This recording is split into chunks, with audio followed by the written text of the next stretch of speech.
ਜੇਤਾ ਸਮੁੰਦ ਸਾਗਰ ਨੀਰ ਭਰਿਆ, ਤੇਤੇ ਔਗਣ ਹਮਾਰੇ।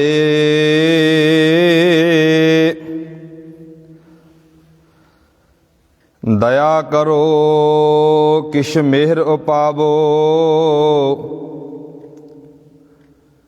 ਡੁੱਬਦੇ ਪੱਥਰ ਤਾਰੇ।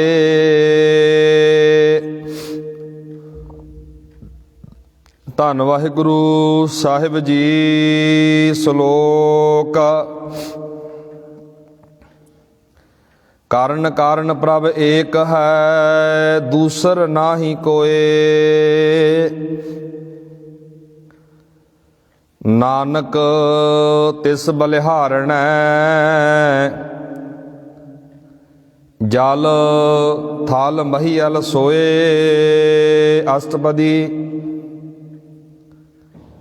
ਕਰਨ ਕਰਾਵਨ ਕਰਨੈ ਜੋਗ, ਜੋ ਤਿਸ ਭਾਵੈ ਸੋਈ ਹੋਗ। ਖਿਨ ਮੈਂ ਥਾਪ ਉਥਾਪਣ ਹਾਰਾ, ਅੰਤ ਨਹੀਂ ਕਿਛ ਪਾਰਾਵਾਰਾ। ਹੁਕਮੇ ਧਾਰ ਅਧਰ ਹਾਵੈ, ਹੁਕਮੇ ਉਪਜੈ ਹੁਕਮ ਸਮਾਵੈ। ਹੁਕਮੇ ਊਚ ਨੀਚ ਵਿਵਹਾਰ, ਹੁਕਮੇ ਅਨੇਕ ਰੰਗ ਪ੍ਰਕਾਰ। ਕਰ ਕਰ ਦੇਖੈ ਆਪਣੀ ਵਡਿਆਈ, ਨਾਨਕ ਸਭ ਮੈਂ ਰਹਾ ਸਮਾਈ। ਪ੍ਰਭ ਭਾਵੈ ਮਾਨੁਖਗਤ ਪਾਵੈ,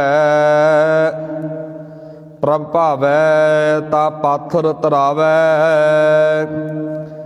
ਪ੍ਰਭ ਭਾਵੈ ਬਿਨ ਸਾਸ ਤੇ ਰਾਖੈ, ਪ੍ਰਭ ਭਾਵੈ ਤਾ ਹਰ ਗੁਣ ਭਾਖੈ।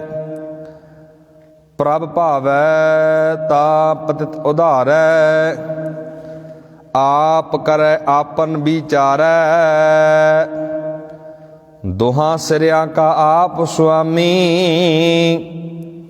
ਖੇਲੈ ਬਿਗਸੈ ਅੰਤਰ ਜਾਮੀ। ਜੋ ਭਾਵੈ ਸੋ ਕਾਰ ਕਰਾਵੈ,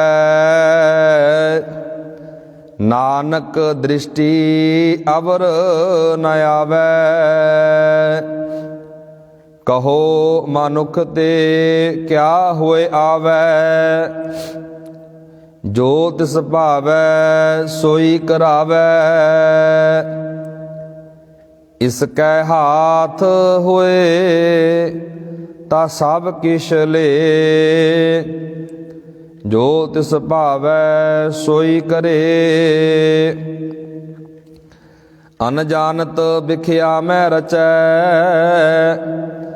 ਜੇ ਜਾਣਤ ਆਪਨ ਆਪ ਬਚੈ। ਭਰਮੇ ਭੂਲਾ ਦਾਹ ਦਿਸ਼ ਧਾਵੈ, ਨਿਮਖ ਮਾਹੇ ਚਾਰ ਕੁੰਟ ਫਿਰ ਆਵੈ। ਕਰ ਕਿਰਪਾ ਜਿਸ ਆਪਣੀ ਭਗਤ ਦੇ, ਨਾਨਕ ਤੇ ਜਨ ਨਾਮ ਮਿਲੇ। ਖਿਨ ਮੈਂ ਨੀਚ ਕੀਟ ਕੋ ਰਾਜ, ਪਾਰ ਬ੍ਰਹਮ ਗਰੀਬ ਨਿਵਾਜ। ਜਾ ਕਾ ਦ੍ਰਿਸ਼ਟ ਕਛੂ ਨ ਆਵੈ, ਤਿਸ ਤਤਕਾਲ ਦਾਹ ਦਿਸ਼ ਪ੍ਰਗਟਾਵੈ। ਜਾ ਕੋ ਆਪਣੀ ਕਰੈ ਬਖਸ਼ੀਸ਼, ਤਾਂ ਕਾ ਲੇਖਾ ਨਾ ਗਨੈ ਜਗਦੀਸ਼।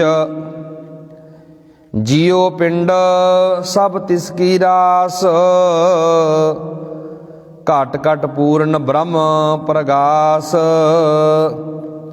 ਆਪਣੀ ਬਣਤ ਆਪ ਬਨਾਈ, ਨਾਨਕ ਜੀਵੈ ਦੇਖ ਵਡਾਈ। ਆਪਣੀ ਬਣਤ ਆਪ ਬਨਾਈ, ਨਾਨਕ ਜੀਵੈ ਦੇਖ ਵਡਾਈ। ਪਰਮ ਸਨਮਾਨਯੋਗ ਜੁਗੋ ਜੁਗ ਅਟਲ ਚਬਰ ਤਖਤ ਦੇ ਮਾਲਕ ਸਾਹਿਬ ਸਤਿਗੁਰੂ ਧੰਨ ਧੰਨ ਸ੍ਰੀ ਗੁਰੂ ਗ੍ਰੰਥ ਸਾਹਿਬ ਜੀ ਮਹਾਰਾਜ, ਤਿੰਨਾਂ ਦੀ ਹਜ਼ੂਰੀ ਅੰਦਰ ਜੁੜ ਮਿਲ ਬੈਠੇ ਅਤ ਸਤਿਕਾਰਯੋਗ ਸਨਮਾਨਯੋਗ ਸਤਸੰਗੀ ਜਨੋ, ਬਹੁਤ ਹੀ ਵਡਭਾਗੇ ਹਾਂ ਜੋ ਕਿ ਰੋਜ਼ਾਨਾ ਲੜੀਵਾਰ ਕਥਾ ਵਿਚਾਰ ਦੇ ਨਾਲ ਜੁੜਦੇ ਹਾਂ। ਲੜੀਵਾਰ ਚੱਲ ਰਹੀ ਕਥਾ ਵਿਚਾਰ ਗੌੜੀ ਸੁਖਮਣੀ ਮਹਿਲਾ ਪੰਜਵਾ, ਗੁਰੂ ਗ੍ਰੰਥ ਸਾਹਿਬ ਦਾ ਪਾਵਨ ਪਵਿੱਤਰ ਅੰਕ 276। ਆਓ ਗੁਰੂ ਪਿਆਰਿਓ, ਗੁਰੂ ਸਵਾਰਿਓ, ਵਿਚਾਰਾਂ ਦੀ ਆਰੰਭਤਾ ਕਰਨ ਤੋਂ ਪਹਿਲਾਂ ਜਿੰਨੀ ਵੀ ਸੰਗਤ ਗੁਰੂ ਦਰਬਾਰ ਅੰਦਰ ਸੁਭਾਏਮਾਨ ਹੈ, ਇਕਾਗਰਤਾ ਬਣਾਈਏ। ਸਾਰੀ ਸੰਗਤ ਦੋਵੇਂ ਹੱਥ ਜੋੜ ਕੇ ਬੁਲੰਦ ਆਵਾਜ਼ ਵਿੱਚ ਆਖੋ ਜੀ ਵਾਹਿਗੁਰੂ ਜੀ ਕਾ ਖਾਲਸਾ, ਵਾਹਿਗੁਰੂ ਜੀ ਕੀ ਫਤਿਹ। ਸ਼ਹੀਦਾਂ ਦੇ ਸਰਤਾਜ ਪੰਚਮ ਪਾਤਸ਼ਾਹ ਧੰਨ ਧੰਨ ਗੁਰੂ ਅਰਜਨ ਸਾਹਿਬ ਮਹਾਰਾਜ ਅੱਜ ਦੇ ਸ਼ਲੋਕ ਅੰਦਰ ਲੜੀਵਾਰ 11 ਨੰਬਰ ਅਸ਼ਟਪਦੀ ਦੀ ਜਿਹੜੀ ਵਿਚਾਰ ਸ਼ੁਰੂ ਹੋਣ ਲੱਗੀ ਹੈ ਜੀ। ਸਤਿਗੁਰੂ ਗੁਰੂ ਅਰਜਨ ਸਾਹਿਬ ਮਹਾਰਾਜ ਕਹਿ ਰਹੇ ਨੇ, ਕਾਰਨ ਕਾਰਨ ਪ੍ਰਭ ਏਕ ਹੈ, ਦੂਸਰ ਨਾਹੀ ਕੋਏ, ਨਾਨਕ ਤਿਸ ਬਲਿਹਾਰਣੈ, ਜਲ ਥਲ ਮਹੀਅਲ ਸੋਏ। ਸਤਿਗੁਰੂ ਗੁਰੂ ਅਰਜਨ ਸਾਹਿਬ ਮਹਾਰਾਜ ਨੇ ਰੱਬ ਦੇ ਪ੍ਰਥਾਏ, ਵਾਹਿਗੁਰੂ ਦੇ ਪ੍ਰਥਾਏ ਬੜਾ ਪਿਆਰਾ ਵਿਚਾਰ ਸਾਨੂੰ ਸਮਝਾਇਆ। ਹੇ ਮਨੁੱਖ, ਇਹ ਗੱਲ ਸਮਝ ਜਾਣ, ਸਭ ਕੁਝ ਬਣਾਉਣ ਵਾਲਾ, ਸਭ ਕੁਝ ਪੈਦਾ ਕਰਨ ਵਾਲਾ ਸਤਿਗੁਰੂ ਮਹਾਰਾਜ ਕਹਿੰਦੇ ਕੇਵਲ ਇੱਕ ਪਰਮਾਤਮਾ ਹੀ ਹੈ। ਇੱਕ ਪਰਮਾਤਮਾ ਤੋਂ ਬਿਨਾ ਦੁਨੀਆ ਤੇ ਸੰਸਾਰ ਤੇ ਹੋਰ ਕੋਈ ਨਹੀਂ ਹੈ। ਸੰਸਾਰ ਦੇ ਪਸਾਰੇ ਦੀ ਗੱਲ ਕਰ ਲਓ, ਸੰਸਾਰ ਦੀ ਪੈਦਾਇਸ਼ ਦੀ ਗੱਲ ਕਰ ਲਓ, ਸਤਿਗੁਰੂ ਮਹਾਰਾਜ ਕਹਿ ਰਹੇ ਨੇ ਕਾਰਨ ਕਾਰਨ ਪ੍ਰਭ ਏਕ ਹੈ। ਇਹਦਾ ਅਰਥ ਹੈ ਜੀ ਇਸ ਸਾਰੇ ਜਗਤ ਦਾ ਮੂਲ ਕਾਰਨ, ਭਾਵ ਬਣਾਉਣ ਵਾਲਾ ਇੱਕ ਅਕਾਲ ਪੁਰਖ ਹੀ ਹੈ, ਹੋਰ ਕੋਈ ਨਹੀਂ ਹੈ, ਦੂਜਾ ਕੋਈ ਨਹੀਂ ਹੈ। ਕਿਉਂਕਿ ਇੱਕ ਰੱਬ ਤੋਂ ਪ੍ਰਥਾਏ, ਇੱਕ ਰੱਬ ਤੋਂ ਬਗੈਰ, ਇੱਕ ਰੱਬ ਤੋਂ ਬਿਨਾਂ ਦੂਜੀ ਕੋਈ ਸ਼ੈ, ਦੂਜੀ ਕੋਈ ਸ਼ਕਤੀ ਨਹੀਂ ਦੁਨੀਆ ਤੇ। ਦੂਜਾ ਕਾਹੇ ਸਿਮਰੀਏ ਜੰਮੇ ਤੇ ਮਰ ਜਾਏ, ਦੂਜੇ ਨੂੰ ਕਿਉਂ ਚੇਤੇ ਕਰਾਂ, ਕਿਉਂ ਸਿਮਰਾਂ, ਦੂਜੀ ਕੋਈ ਸ਼ੈ ਹੁੰਦੀ ਨਹੀਂ, ਦੂਜੀ ਕੋਈ ਪਾਵਰ ਤਾਕਤ ਹੁੰਦੀ ਨਹੀਂ, ਇੱਕ ਰੱਬ ਹੀ ਹੈ ਕੇਵਲ। ਜੇ ਵਿਆਖਿਆ ਇਹ ਵਿਚਾਰ ਸਾਡੇ ਸੰਸਾਰ ਨੂੰ, ਸੰਗਤ ਨੂੰ, ਦੁਨੀਆ ਨੂੰ ਸਮਝ ਆ ਜਾਏ ਨਾ, ਅਸੀਂ ਬਹੁਤ ਭੁਲੇਖਿਆਂ ਵਿੱਚੋਂ, ਬਹੁਤ ਭਰਮ ਦੇ ਵਿੱਚੋਂ ਨਿਕਲ ਜਾਂਦੇ ਹਾਂ। ਜੇ ਸਾਨੂੰ ਇਹ ਵਿਆਖਿਆ ਸਮਝ ਆ ਗਈ ਵੀ ਬਾਣੀ ਤਾਂ ਇਹ ਗੱਲ ਕਹਿੰਦੀ ਹੈ ਇੱਕ ਓੰਕਾਰ, ਬਾਣੀ ਤਾਂ ਇਹ ਗੱਲ ਕਹਿੰਦੀ ਹੈ ਰੱਬ ਇੱਕ ਹੈ, ਪਰਮਾਤਮਾ ਇੱਕ ਹੈ, ਫਿਰ ਸਰੀਰਾਂ ਦੀ ਪੂਜਾ, ਮੜੀਆਂ ਕਬਰਾਂ ਦੀ ਪੂਜਾ, ਪਦਾਰਥਾਂ ਦੀ ਪੂਜਾ, ਕੁਦਰਤ ਵੱਲੋਂ ਦਿੱਤੀਆਂ ਜਿਹੜੀਆਂ ਦਾਤਾਂ ਨੇ ਉਹਨਾਂ ਦੀ ਪੂਜਾ ਅਸੀਂ ਛੱਡ ਸਕਦੇ ਹਾਂ। ਜੇ ਸਾਨੂੰ ਇਹ ਗੱਲ ਸਮਝ ਆ ਜਾਵੇ ਨਾ, ਕਾਰਨ ਕਾਰਨ ਪ੍ਰਭ ਏਕ ਹੈ, ਸਭ ਕੁਝ ਬਣਾਉਣ ਵਾਲਾ, ਕਰਨ ਵਾਲਾ ਇੱਕ ਹੈ। ਮਹਾਰਾਜ ਨੇ ਬੜੀ ਪਿਆਰੀ ਗੱਲ ਕਹੀ, ਮਹਾਰਾਜ ਕਹਿੰਦੇ ਦੂਸਰ ਨਾਹੀ ਕੋਏ, ਦੂਜਾ ਕੋਈ ਨਹੀਂ ਹੈ। ਇੱਕ ਰੱਬ ਦਾ ਪਸਾਰਾ ਹੈ, ਇੱਕ ਮਾਲਕ ਦਾ ਪਸਾਰਾ ਹੈ। ਅੱਗੇ ਮਹਾਰਾਜ ਕਹਿੰਦੇ ਨਾਨਕ ਤਿਸ ਬਲਿਹਾਰਣ ਹੈ। ਹੁਣ ਬਲਿਹਾਰੇ ਜਾਣ ਲਈ ਮਹਾਰਾਜ ਕਹਿ ਰਹੇ ਨੇ, ਨਾਨਕ ਤਿਸ ਬਲਿਹਾਰਣ ਹੈ, ਜਲ ਥਲ ਮਹੀਅਲ ਸੋਏ। ਮਹਾਰਾਜ ਕਹਿੰਦੇ ਜੋ ਇੱਕ ਹੈ, ਸਭ ਕੁਝ ਬਣਾਉਣ ਵਾਲਾ ਹੈ, ਜਿਹੜਾ ਜਲ ਵਿੱਚ ਵੀ ਹੈ, ਧਰਤੀ ਦੇ ਤਲ ਉੱਤੇ ਵੀ ਹੈ, ਧਰਤੀ ਦੇ ਉੱਤੇ ਵੀ ਹੈ, ਧਰਤੀ ਸਾਰੇ ਪਸਾਰੇ ਵਿੱਚ ਹੈ। ਮਹਾਰਾਜ ਕਹਿੰਦੇ ਨਾਨਕ ਤਿਸ ਬਲਿਹਾਰਣੈ, ਐਸੇ ਮਾਲਕ ਤੋਂ, ਐਸੇ ਰੱਬ ਤੋਂ। ਗੁਰੂ ਅਰਜਨ ਸਾਹਿਬ ਮਹਾਰਾਜ ਕਹਿੰਦੇ ਅਸੀਂ ਸਾਰੇ ਸਦਕੇ ਜਾਂਦੇ ਹਾਂ, ਕੁਰਬਾਨ ਜਾਂਦੇ ਹਾਂ, ਜਿਹਦੇ ਵਰਗਾ ਦੂਜਾ ਕੋਈ ਹੈ ਨਹੀਂ, ਜਿਹਦੇ ਵਰਗਾ ਉਹ ਆਪ ਹੀ ਹੈ। ਅੱਗੇ ਅਸ਼ਟਪਦੀ ਦੇ ਵਿੱਚ ਗੁਰੂ ਸਾਹਿਬ ਜੀ ਕਹਿ ਰਹੇ ਨੇ ਜੀ, ਅਸ਼ਟਪਦੀ ਕਰਨ ਕਰਾਵਨ ਕਰਨੈ ਜੋਗ, ਜੋ ਤਿਸ ਭਾਵੈ ਸੋਈ ਹੋਗ। ਇਸ ਅਸ਼ਟਪਦੀ ਨੂੰ ਥੋੜਾ ਧਿਆਨ ਨਾਲ ਵਿਚਾਰਿਓ, ਪੜ੍ਹਿਓ।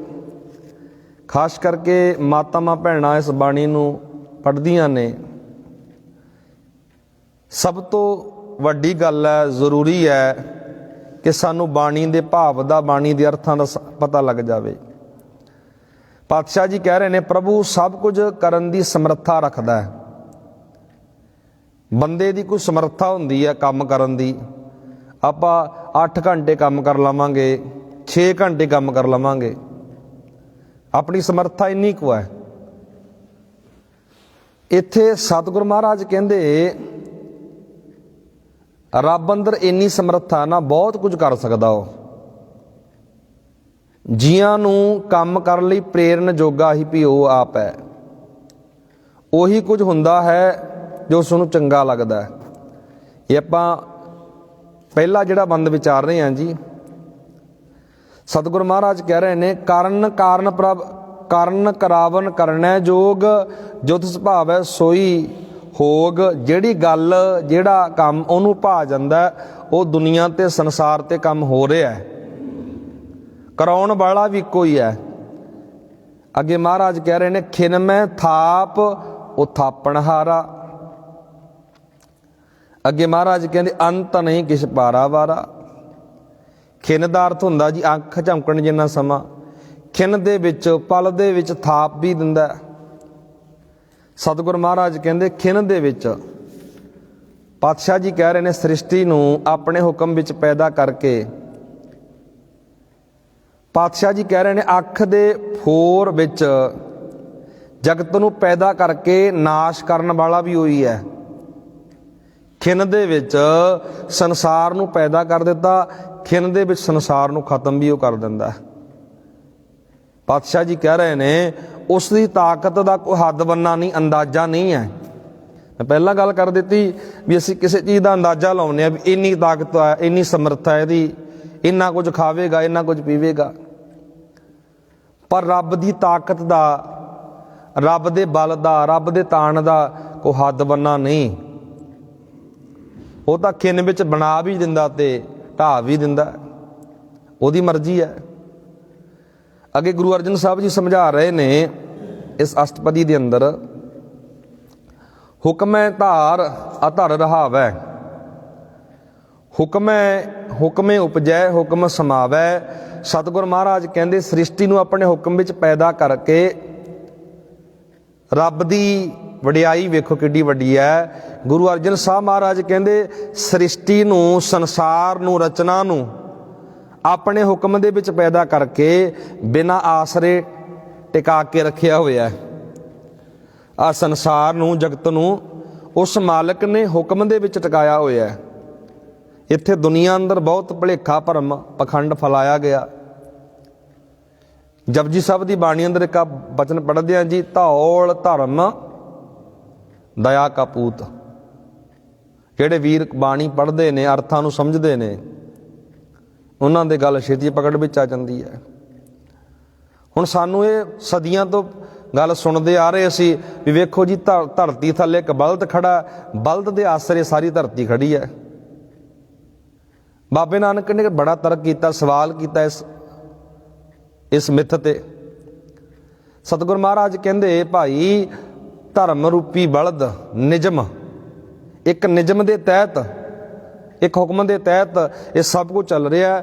ਮਹਾਰਾਜ ਕਹਿੰਦੇ ਧਰਤੀ ਹੋਰ ਪਰੈ ਹੋਰ ਤਿਸ ਤੇ ਭਾਰ ਤਲੈ ਕਵਣ ਜੋਰ। ਮਹਾਰਾਜ ਕਹਿੰਦੇ ਫਿਰ ਉਦੋਂ ਥੱਲੇ ਕੀ ਹੈ, ਹੋਰ। ਅੱਗੇ ਮਹਾਰਾਜ ਨੇ ਗੱਲ ਕੀਤੀ। ਸਤਿਗੁਰ ਮਹਾਰਾਜ ਇੱਥੇ ਇਹੀ ਗੱਲ ਕਰ ਰਹੇ ਨੇ, ਰੱਬ ਦੇ ਹੁਕਮ ਦੇ ਵਿੱਚ ਬਿਨਾਂ ਆਸਰੇ ਟਿਕਾਉਣ ਵਾਲਾ ਵੀ ਉਹੀ ਹੈ। ਜਗਤ ਉਸ ਦੇ ਹੁਕਮ ਵਿੱਚ ਪੈਦਾ ਹੁੰਦਾ ਹੈ। ਹੁਕਮ ਦੇ ਵਿੱਚ ਹੀ ਲੀਨ ਹੋ ਜਾਂਦਾ ਹੈ। ਹੁਕਮ ਦੇ ਵਿੱਚ ਸਭ ਕੁਝ ਵਾਪਰਿਆ। ਮਹਾਰਾਜ ਕਹਿੰਦੇ ਹੁਕਮੈ ਉਪਜੈ ਹੁਕਮ ਸਮਾਵੈ, ਹੁਕਮੈ ਊਚ ਨੀਚ ਵਿਵਹਾਰ। ਸਤਿਗੁਰ ਮਹਾਰਾਜ ਕਹਿ ਰਹੇ ਨੇ ਉੱਚੇ ਤੇ ਨੀਵੇਂ ਬੰਦਿਆਂ ਦੀ ਵਰਤੋਂ ਵੀ ਇੱਥੇ ਸ਼ਬਦ ਵਰਤਿਆ ਜੀ। ਉਸ ਦੇ ਹੁਕਮ ਵਿੱਚ ਹੀ ਅਨੇਕਾਂ ਕਿਸਮਤਾਂ ਦੇ ਖੇਡ ਤਮਾਸ਼ੇ ਉਸ ਦੇ ਹੁਕਮ ਵਿੱਚ ਹੀ ਹੋ ਰਹੇ ਹਨ। ਪਾਤਸ਼ਾਹ ਜੀ ਕਹਿ ਰਹੇ ਨੇ ਹੁਕਮ ਹੈ ਉਪਜੇ ਹੁਕਮ ਸਮਾਵੈ, ਹੁਕਮ ਹੈ ਊਚ ਨੀਚ ਵਿਵਹਾਰ। ਆਤਮਿਕ ਤੌਰ ਤੇ ਨੀਵਾਂ ਬਣ ਜਾਂਦਾ, ਆਤਮਿਕ ਤੌਰ ਤੇ ਉੱਚਾ ਬਣ ਜਾਂਦਾ। ਹੁਕਮ ਹੈ ਅਨੇਕ ਰੰਗ ਪ੍ਰਕਾਰ। ਪਾਤਸ਼ਾਹ ਜੀ ਕਹਿ ਰਹੇ ਨੇ ਕਰ ਕਰ ਦੇਖਿਆ ਆਪਣੀ ਵਡਿਆਈ, ਨਾਨਕ ਸਭ ਮੈਂ ਰਿਹਾ ਸਮਾਈ। ਸਤਿਗੁਰ ਮਹਾਰਾਜ ਕਹਿੰਦੇ ਆਪਣੀ ਬਜ਼ੁਰਗੀ ਦੇ ਕੰਮ ਕਰ ਕਰਕੇ ਆਪ ਹੀ ਵੇਖ ਰਿਹਾ ਹੈ। हे ਨਾਨਕ ਪ੍ਰਭੂ ਸਭ ਜੀਵਾਂ ਵਿੱਚ ਵਿਆਪਕ ਹੈ। ਇਹ ਮਾਲਕ ਦੀ ਵਡਿਆਈ ਬਾਰੇ ਸਤਿਗੁਰੂ ਜੀ ਸਮਝਾ ਰਹੇ ਨੇ। ਅਗਲਾ ਜਿਹੜਾ ਬੰਦ ਹੈ 2 ਨੰਬਰ ਬੰਦ ਜਿਹੜਾ ਕਹਿ ਰਹੇ ਨੇ ਮਹਾਰਾਜ, ਪ੍ਰਭ ਭਾਵੈ ਮਾਂ ਨੁਖਗਤ ਭਾਵੈ, ਪ੍ਰਭ ਭਾਵੈ ਪਾਥਰ ਤਰਾਵੈ। ਇਹਨੂੰ ਧਿਆਨ ਨਾਲ ਸਮਝੋ ਜੀ। ਜੇ ਮਾਲਕ ਨੂੰ ਭਾ ਜਾਵੇ, ਸਤਿਗੁਰ ਮਹਾਰਾਜ ਕਹਿੰਦੇ ਜੇ ਚੰਗਾ ਲੱਗੇ ਤਾਂ ਮਨੁੱਖ ਉੱਚੀ ਗਤ ਪਾ ਲੈਂਦਾ, ਉੱਚੀ ਆਤਮਿਕ ਅਵਸਥਾ ਦਾ ਮਾਲਕ ਬਣ ਜਾਂਦਾ। ਸਤਿਗੁਰ ਮਹਾਰਾਜ ਕਹਿ ਰਹੇ ਨੇ ਜੀ ਜੇ ਪ੍ਰਭੂ ਨੂੰ ਚੰਗਾ ਲੱਗੇ ਮਨੁੱਖ ਉੱਚੀ ਆਤਮਿਕ ਅਵਸਥਾ ਦਾ ਮਾਲਕ ਬਣ ਜਾਂਦਾ ਹੈ। ਅੱਗੇ ਮਹਾਰਾਜ ਕਹਿੰਦੇ ਪ੍ਰਭ ਭਾਵੈ ਪਾਥਰ ਤਰਾਵੈ। ਹੁਣ ਪੱਥਰ ਕਿਵੇਂ ਤਰੇਗਾ? ਜੇ ਕੋਈ ਬੰਦਾ ਪ੍ਰੈਕਟੀਕਲ ਕਰਕੇ ਵੇਖਣ ਲੱਗ ਜਾਏ ਵੀ ਪੱਥਰ ਪਾਣੀ ਵਿੱਚ ਡਿੱਗਾਂਗੇ ਉਹ ਤਾਂ ਡੁੱਬੂਗਾ ਜੀ, ਭਾਰੀ ਚੀਜ਼ ਪਾਣੀ ਵਿੱਚ ਡਿੱਗੋਗੇ ਤਾਂ ਹਰ ਇੱਕ ਚੀਜ਼ ਡੁੱਬ ਜਾਊਗੀ। ਬਾਣੀ ਵਿੱਚ ਇਹ ਸ਼ਬਦ ਬਹੁਤ ਵਾਰ ਆਵੇਗਾ, ਜਿਵੇਂ ਆਪਾਂ ਪੜ੍ਹਦੇ ਹਾਂ ਜੀ ਹਮ ਅਵਗੁਣ ਭਰੇ ਗੁਣ ਨਾਹੀਂ। ਇਹ ਸਵਈਆ ਪੜ੍ਹਦੇ ਹਾਂ ਜਾਂ ਆਪਾਂ ਇੱਕ ਬਚਨ ਪੜ੍ਹਦੇ ਹੁੰਦੇ ਹਾਂ ਡੁੱਬਦੇ ਪੱਥਰ ਤਾਰੇ। ਡੁੱਬਦੇ ਪੱਥਰ ਕਿਵੇਂ ਤਰਨਗੇ? ਹੁਣ ਇਹਨੂੰ ਧਿਆਨ ਨਾਲ ਸਮਝਿਓ। ਇੱਕ ਬਾਣੀ ਦੇ ਅੱਖਰੀ ਅਰਥ ਨੇ, ਨਾਲ ਬਾਣੀ ਦੇ ਭਾਵ ਅਰਥ ਵੀ ਨੇ। ਜੇ ਕੋਈ ਬੰਦਾ ਪ੍ਰੈਕਟੀਕਲ ਕਰਕੇ ਵੇਖਣ ਲੱਗ ਜਾਵੇਗਾ ਤਾਂ ਪੱਥਰ ਡੁੱਬੂਗਾ ਪਾਣੀ ਵਿੱਚ। ਅਕਸਰ ਡੁੱਬਦੇ ਨੇ ਪੱਥਰ, ਨਹੀਂ ਤੈਰ ਸਕਦੇ। ਹੁਣ ਇੱਥੇ ਮਹਾਰਾਜ ਕਹਿ ਰਹੇ ਨੇ ਪੱਥਰ ਜਿਹੜੇ ਪੱਥਰ ਦਿਲ ਇਨਸਾਨ ਹੁੰਦੇ ਨੇ, ਪੱਥਰ ਦਿਲ ਇਨਸਾਨਾਂ ਨੂੰ ਵੀ ਜੇ ਮਾਲਕ ਨੂੰ ਭਾ ਜਾਣ, ਚੰਗੇ ਲੱਗ ਜਾਣ, ਉਹ ਵੀ ਤਰ ਜਾਂਦੇ ਨੇ। ਪੱਥਰ ਦਿਲ ਇਨਸਾਨ। ਪ੍ਰਭ ਭਾਵੈ ਬਿਨ ਸਾਸ ਤੇ ਰਾਖੈ, ਪ੍ਰਭ ਭਾਵੈ ਤਾਂ ਹਰ ਗੁਣ ਭਾਖੈ। ਇਹਨੂੰ ਧਿਆਨ ਨਾਲ ਸਮਝੋ ਜੀ। ਪਾਤਸ਼ਾਹ ਜੀ ਕਹਿੰਦੇ ਜੇ ਪ੍ਰਭੂ ਨੂੰ ਚਾਹੇ ਤਾਂ ਉਹ ਸਵਾਸਾਂ ਤੋਂ ਬਿਨਾਂ ਵੀ ਪ੍ਰਾਣੀ ਨੂੰ ਮੌਤ ਤੋਂ ਬਚਾ ਸਕਦਾ ਹੈ। ਇਹ ਅਖਰੀ ਅਰਥ ਨੇ ਜੀ। ਉਸ ਦੀ ਮਿਹਰ ਹੋਵੇ ਤਾਂ ਜੀਵ ਪ੍ਰਭੂ ਦੇ ਗੁਣ ਗਾਉਂਦਾ ਹੈ। ਗੱਲ ਤਾਂ ਉਹਨੂੰ ਭਾਉਣ ਦੀ ਹੈ। ਜੇ ਉਹਨੂੰ ਭਾ ਜਾਵੇ ਬਹੁਤ ਕੁਝ ਉਹ ਮਾਲਕ ਵਾਹਿਗੁਰੂ ਕਰ ਸਕਦਾ ਹੈ।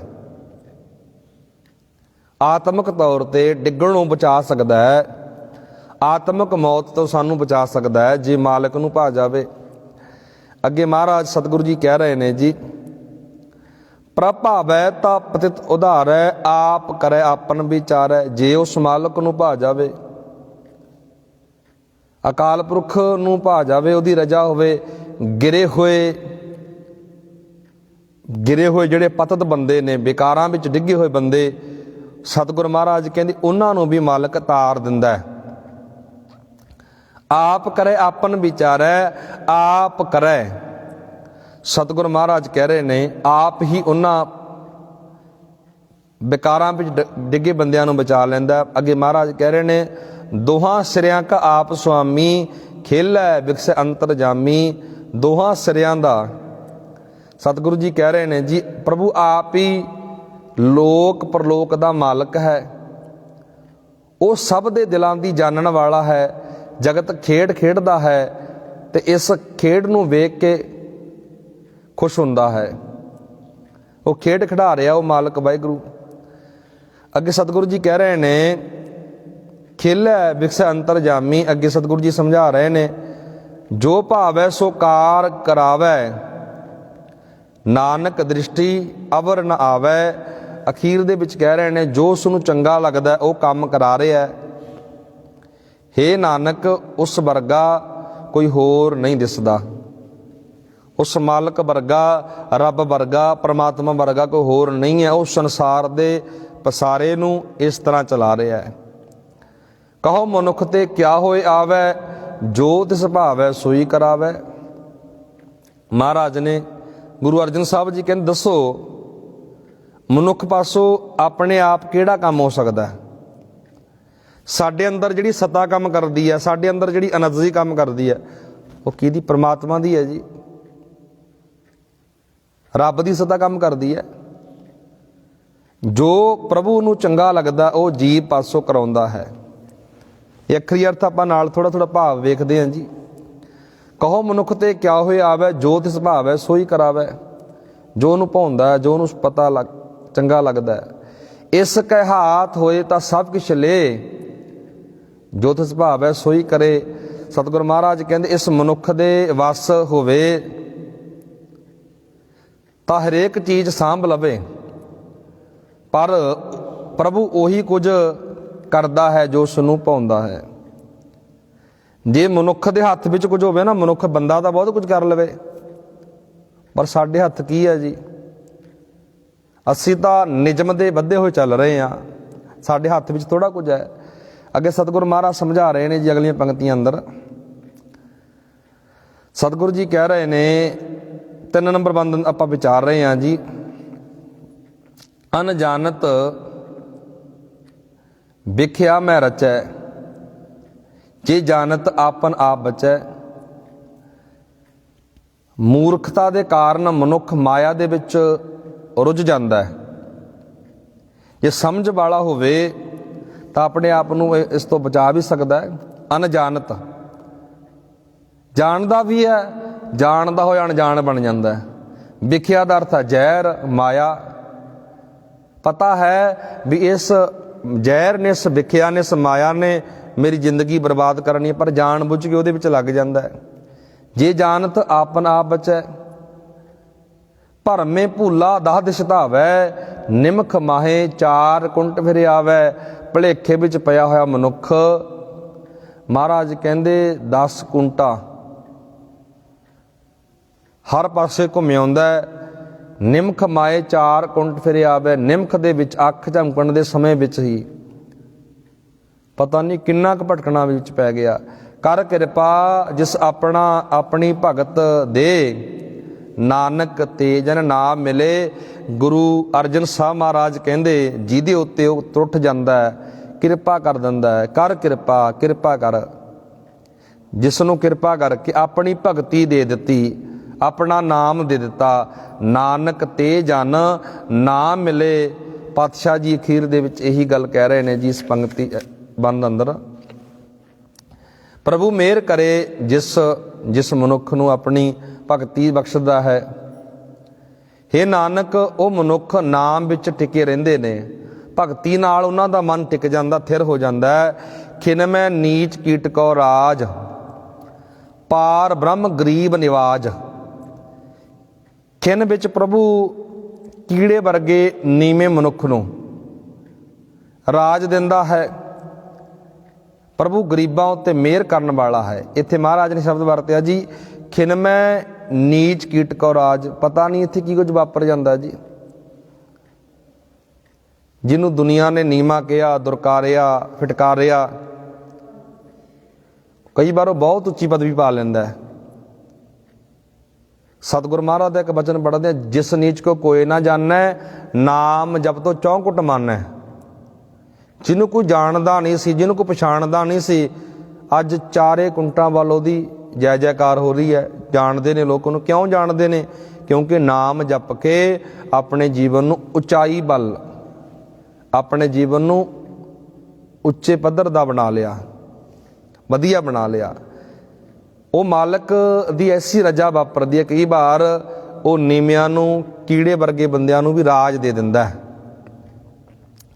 ਗਰੀਬਾਂ ਨੂੰ ਨਿਵਾਜਣ ਵਾਲਾ ਪਾਰ ਬ੍ਰਹਮ। ਜਾ ਕਾ, ਪਾਤਸ਼ਾਹ ਜੀ ਕਹਿ ਰਹੇ ਨੇ, ਜਾ ਕਾ ਦ੍ਰਿਸ਼ਟ ਕਛੂ ਨ ਆਵੈ, ਤਿਸ ਤਤਕਾਲ ਦਸ ਦਿਸ ਪ੍ਰਗਟਾਵੈ। ਪਾਤਸ਼ਾਹ ਜੀ ਕਹਿੰਦੇ ਜਿਸ ਮਨੁੱਖ ਦਾ ਕੋਈ ਗੁਣ ਨਹੀਂ ਦਿਸਦਾ ਆਉਂਦਾ, ਉਸ ਨੂੰ ਪਲਕ ਵਿੱਚ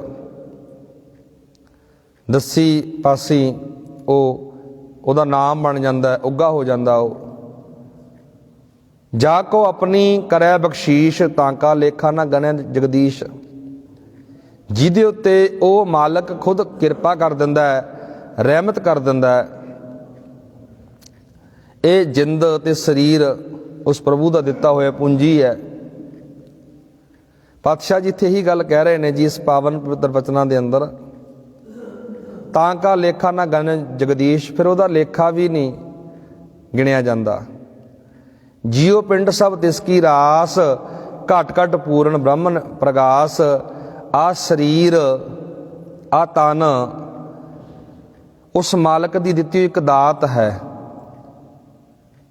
ਘਟ ਘਟ ਪੂਰਨ ਬ੍ਰਹਮ ਪ੍ਰਗਾਸ, ਹਰੇ ਘਟ ਦੇ ਅੰਦਰ ਉਸ ਮਾਲਕ ਵਾਹਿਗੁਰੂ ਦਾ ਪ੍ਰਕਾਸ਼ ਹੈ। ਆਪਣੀ ਬਣਤ ਆਪ ਬਣਾਈ, ਨਾਨਕ ਜੀਵੈ ਦੇਖ ਵਡਾਈ। ਇਸ ਜਗਤ ਰਚਨਾ ਉਸਨੇ ਆਪ ਹੀ ਰਚੀ ਹੈ। ਇਹ ਨਾਨਕ ਆਪਣੀ ਇਸ ਬਜ਼ੁਰਗੀ ਨੂੰ ਆਪ ਵੇਖ ਕੇ ਖੁਸ਼ ਹੁੰਦਾ ਹੈ। ਉਹ ਏਡਾ ਵੱਡਾ ਪਸਾਰਾ, ਏਡੀ ਵੱਡੀ ਰਚਨਾ ਰਚਣ ਵਾਲਾ ਉਹ ਮਾਲਕ ਪ੍ਰਮਾਤਮਾ ਖੁਦ ਹੈ। ਇੱਥੇ ਸਤਿਗੁਰੂ ਗੁਰੂ ਅਰਜਨ ਸਾਹਿਬ ਮਹਾਰਾਜ ਇਹਨਾਂ ਬੰਦਾਂ ਦੇ ਅੰਦਰ ਇਹੀ ਗੱਲ ਸਮਝਾ ਰਹੇ ਨੇ, ਦੱਸ ਰਹੇ ਨੇ। ਏਡੇ ਵੱਡੇ ਪਸਾਰੇ ਨੂੰ ਰਚਣ ਵਾਲਾ ਉਹ ਮਾਲਕ ਪ੍ਰਮਾਤਮਾ ਆਪ ਹੀ ਹੈ। ਚੇਤੇ ਰੱਖਿਓ ਜੀ, ਆਪਾਂ ਸ਼ਲੋਕ ਪੜ੍ਹਿਆ ਸੀ, ਕਾਰਨ ਕਾਰਨ ਪ੍ਰਭ ਏਕ ਹੈ, ਦੂਸਰ ਨਾਹੀ ਕੋਏ। ਨਾਨਕ ਤਿਸ ਬਲਿਹਾਰਣੈ, ਜਲ ਥਲ ਮਹੀਅਲ ਸੋਏ। ਇਸ ਗੱਲ ਨੂੰ ਜ਼ਿੰਦਗੀ ਦਾ ਆਧਾਰ ਬਣਾਈਏ। ਸਭ ਕੁਝ ਬਣਾਉਣ ਵਾਲਾ, ਸਭ ਕੁਝ ਕਰਨ ਵਾਲਾ ਇੱਕ ਪ੍ਰਮਾਤਮਾ ਹੈ। ਇੱਕ ਪ੍ਰਮਾਤਮਾ ਦਾ ਪੱਲਾ ਫੜੀਏ। ਗੁਰੂ ਕਿਰਪਾ ਕਰੇ ਜੀ। ਇਹ ਸੀ ਲੜੀਵਾਰ ਵਿਚਾਰ, ਸੁਖਮਣੀ ਸਾਹਿਬ ਬਾਣੀ ਦੀ ਲੜੀਵਾਰ ਵਿਚਾਰ ਚੱਲ ਰਹੀ ਹੈ। ਆਪਾਂ 276 ਅੰਕ ਤੇ ਪਹੁੰਚ ਗਏ ਹਾਂ ਜੀ, ਵਿਚਾਰਾਂ ਕਰਦੇ ਲੜੀਵਾਰ। ਆਓ ਗੁਰਮੁਖੋ, ਲੜੀਵਾਰ ਜਿਹੜੀ ਵਿਚਾਰ ਚੱਲ ਰਹੀ ਹੈ ਦਸਮ ਪਾਤਸ਼ਾਹ ਦੇ ਜੀਵਨ ਬਾਰੇ। ਅੱਜ ਦੇ ਦੀਵਾਨਾ ਵੀ ਜਿਹੜੀ ਆਪਾਂ ਵਿਚਾਰ ਕਰਨੀ ਹੈ ਭਾਈ ਨੰਦ ਲਾਲ ਜੀ ਬਾਰੇ। ਭਾਈ ਨੰਦ ਲਾਲ ਜੀ ਬਾਰੇ ਆਪਾਂ ਅੱਜ ਪੜ੍ਹਾਂਗੇ, ਵਿਚਾਰਾਂਗੇ।